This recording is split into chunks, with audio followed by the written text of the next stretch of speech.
in what appears to be a very classic case of the unpredictability of the Trump administration. The U.S. president has sent a letter, or at least issued a letter, canceling the summit with Kim Jong-un. As we've noted before, both of these leaders, both of these countries, really like to negotiate, one, from this position of unpredictability, and two, from trying to put an element of strength into this dialogue so that they're the ones who are seen as leading what's going on, not the ones that are following.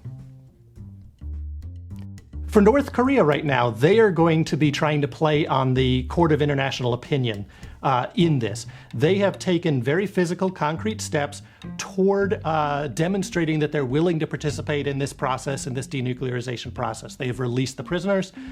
They have now carried out the detonation of the entrance tunnels to their nuclear test site. Those are things that they're showing we have taken concrete steps. The United States, however, has simply pulled out of the summit.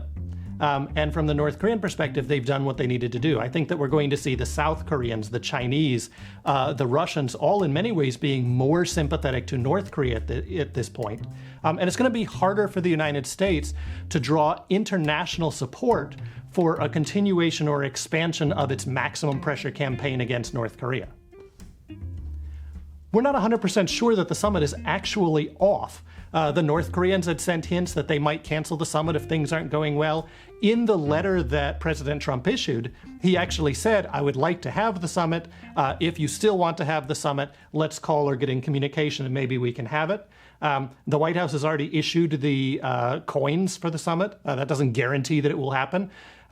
But certainly there remains a real interest in both sides to have this take place at some point. For the United States, it allows them to ease that sense that North Korea is a major threat. It allows them to demonstrate that this administration was able to do what other administrations weren't. And it means that the U.S. doesn't necessarily have to think about ramping back up for military action. For North Korea, the summit legitimizes the North Korean regime in the international stage. It starts to break down the political isolation of North Korea and give North Korea the ability to start focusing much more heavily on their economic growth rather than just on this military deterrent.